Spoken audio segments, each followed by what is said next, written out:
दोस्तों आज की वीडियो में हम जानेंगे हरतालिका तीज से संबंधित कुछ महत्वपूर्ण बातों को, जैसे कि नहाए खाए हमें कैसे करना चाहिए, सरगी कब से कब तक ले सकते हैं, और चुनरी अगर नहीं है हमारे पास तो फिर कैसे हम पूजा पाठ करें, क्या दूसरा कुछ ओढ़ सकते हैं या फिर नहीं, पीरियड में हम दान करें या फिर नहीं करें, सुहाग कैसे ले पीरियड के समय में वाला, जैसे कि पहले का पहना हुआ साड़ी है तो पीरियड में कभी पहना हुआ है तो उसको धुल के फिर से हम पहन सकते हैं या फिर नहीं पहन सकते हैं।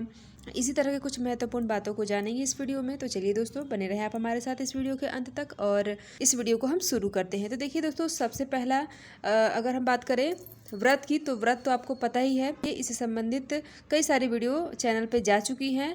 तो व्रत के बारे में आज बात नहीं करेंगे हम। आज हम नहाए खाए के बारे में बात करेंगे और पारण के बारे में। तो देखिए दोस्तों, कोई भी सुहाग वाला व्रत होता है तो हम एक दिन पहले ही बाल धो के स्नान करते हैं। तो उसी तरह से इस भी व्रत में हम एक दिन पहले यानी कि सोमवार के दिन हम नहाए खाए करेंगे। और नहाए खाए में देखिए दोस्तों, नहा के और शुद्ध सात्विक भोजन ही हमें करना चाहिए, ठीक है, यानी कि लहसुन प्याज नहीं खाना चाहिए। इसमें महत्वपूर्ण सरगी भी होता है। तो अब हमें सरगी कब लेना है, तो देखिए दोस्तों, सरगी की अगर हम बात करें तो सरगी जो है जिस दिन हमें व्रत करना है सूर्य उदय के बाद उसी रात में किया जाता है, यानी कि रात को 2-2:30 बजे उठते हैं, फिर हमें सरगी लेना होता है। तो सरगी में ऐसी चीज़ें हमें लेना चाहिए जिससे कि हमें पूरा दिन प्यास और भूख ना लगे। जैसे कि बहुत सारी नमक वाली चीज़ें खाने से बचना चाहिए, क्योंकि नमक और तेल वाली चीज़ें, मसालेदार चीज़ें जो हैं इससे प्यास लगता है। तो इसलिए हमें ये सारा जो है खाने से बचना चाहिए। बाकी मिश्री का पानी, नारियल पानी, नींबू पानी, चीनी डाल के आप ले सकते हैं।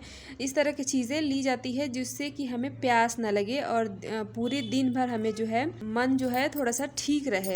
ऐसा नहीं कि बहुत सारे लोगों को जो है कुछ ऐसा अनाज वगैरह खा लेते हैं बाद हमें प्यास लगने लगती है। बहुत सारे लोग जो है दही और चूड़ा भी खाते हैं, तो दही चूड़ा भी खाने से बचना चाहिए, क्योंकि खाली पेट अगर हम दही चूड़ा खा लेते हैं तो फिर पूरा दिन जो है नींद आने लगता है। दही चूड़ा खाने से बचना चाहिए, क्योंकि ऐसे में हमें तैयार भी होना होता है, घर की भी साफ़ सफाई करनी होती है।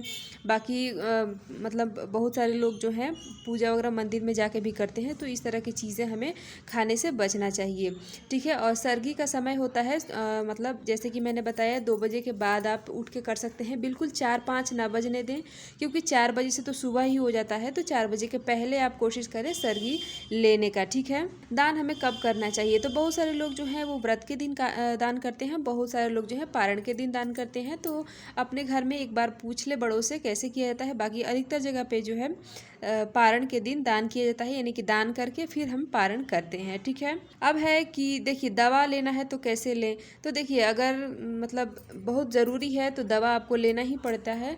तो दवा लेना है तो कुछ फल फ्रूट तो खाना ही पड़ता है, बिना फल फ्रूट खाए दवा नहीं ले सकते हैं। बाकी खाली पेट वाली दवा है तो आप ले सकते हैं। सुहाग हमें कब लेना चाहिए, तो देखिए दोस्तों, सुहाग जो है अगली सुबह भी लेते हैं। जैसे कि बहुत सारे लोग जो मंदिर में जाकर पूजा करते हैं तो वो अगली सुबह जाकर लेते हैं। और अगर आप अपने घर में पूजा कर रहे हैं या फिर पड़ोसी घर में जाकर पूजा कर रहे हैं तो ऐसे में सुहाग पूजा के समय ही, यानी कि जब पूजा संपन्न हो जाती है, कथा वगैरह हम सुन लेते हैं, तभी हम सुहाग ले लेते हैं। तो आप दोनों समय में से किसी भी समय मतलब सुहाग जो है ले सकते हैं, ठीक है। पार्थिव शिवलिंग का विसर्जन कब करें, तो देखिए दोस्तों, पार्थिव शिवलिंग का विसर्जन जो है वो अगले दिन किया जाता है। और जो भी चौकी वगैरह लगाए होते हैं वो सारी चीज़ें जो है वो अगले दिन उठाई जाती हैं। तो इसी तरह से पार्थिव शिवलिंग का विसर्जन भी हमें अगले दिन ही करना चाहिए।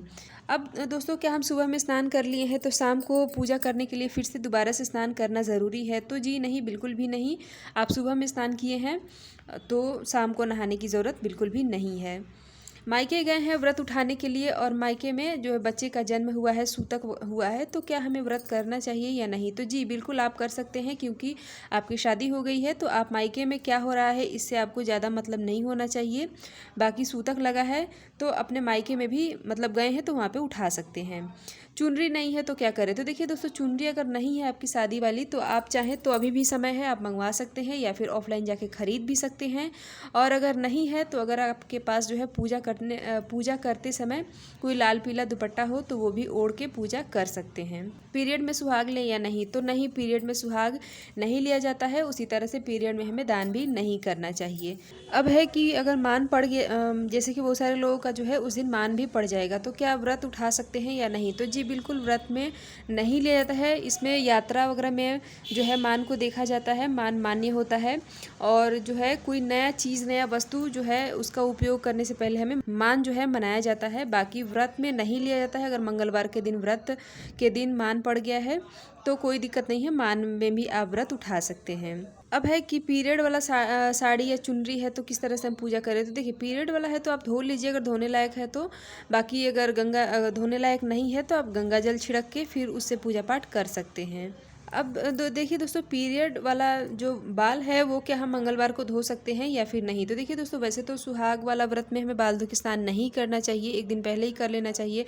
लेकिन अगर आपका 7वां दिन है और मतलब मंगलवार के दिन ही 7वां दिन पड़ रहा है और उसी दिन आपको व्रत भी करना है, पीरियड भी है, तो ऐसे में क्या करें कि आंवला का चूर्ण होता है, आंवला मतलब लगा के पहले बालों में और फिर शैम्पू कर सकते हैं। कोशिश करें कि ना करें या फिर सूर्योदय के पहले आप जो है बाल धो के स्नान कर लें। सूर्योदय के बाद कोशिश करें कि ना करें, ठीक है।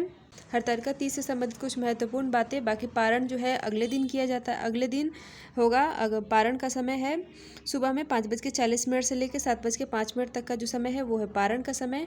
और आप इस समय के अलावा भी पारण कर सकते हैं, यानी कि बहुत सारे लोग जो है चतुर्थी तिथि लग जाती है तो उसमें भी पारण कर लेते हैं, यानी कि पानी पी लेते हैं। तो दोस्तों, हमारा वीडियो यहीं तक का है। आशा करती हूँ कि जानकारी आपको अच्छी लगी होगी। वीडियो पसंद आया हो तो लाइक करें और इसी तरह की जानकारी आपको मिलती रहे इसके लिए आप हमारे चैनल को भी सब्सक्राइब कर सकते हैं। तो दोस्तों, मिलती हूँ इसी तरह के एक और नए वीडियो के साथ। तब तक के लिए हर हर महादेव।